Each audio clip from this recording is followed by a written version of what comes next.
నెల్లూరు జిల్లా రావూరు సచివాలయం బిట్1 ప్రాంగణంలో గ్రామసభ నిర్వహించారు. ఇక సర్పంచ్ భూపతి జయమ్మ అధ్యక్షతన ఎంపీడీఓ ఏడుకొండలు ఆధ్వర్యంలో ఉపాధి హామీ పథకంకి సంబంధించిన గ్రామసభ జరిగింది. తమ గ్రామ సమస్యలను స్థానికులు లేవనెత్తారు. ఇక డ్రైనేజీ కాలువల పూడిక తీసివేయాలని, కొన్ని చోట్ల నూతన డ్రైనేజీ కాలువలు నిర్మించాలని కోరారు. అరుంధతివాడ, హరిజనవాడ కాలనీ ప్రజలకు శ్మశానం కావాలని, బ్రహ్మంగారి గుడి పక్కన ఉన్న మద్యం దుకాణాన్ని దూరంగా తరలించాలని వినతించారు.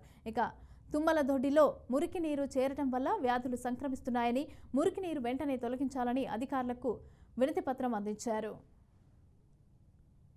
ఇక్కడ ఎంపీడీఓ గారు ఉన్నారు, సర్పంచ్ గారు ఉన్నారు, సెక్రటరీ గారు ఉన్నారు. ముఖ్యంగా మన రాపూర్ టౌన్ లో ఏది ముఖ్యమో, ఏది ఇబ్బందిగా ఉందో అట్లాంటి పనులు ముందు గుర్తించి ఈ ప్రణాళికలో ఈ సంవత్సరం పాటు చేయాలా.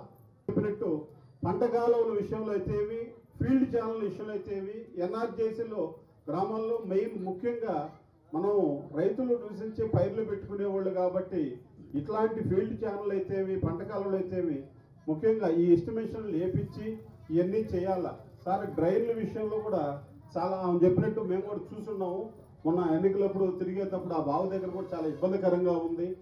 మెయిన్ ఐడెంటిఫికేషన్ మీరు చేయండి. మీరు పంచాయతీ మొత్తం తిరుగుతుంటారు కాబట్టి, అందరూ చెప్తుంటారు కాబట్టి, మేము ఏది చేయాలా అనేది ఫస్ట్ ప్రణాళికలో మీరు పెట్టుకోండి. మేమంతా ఏదో చెప్తుంటాం, వాళ్ళు చెప్పారు వీళ్ళు చెప్పారు అని.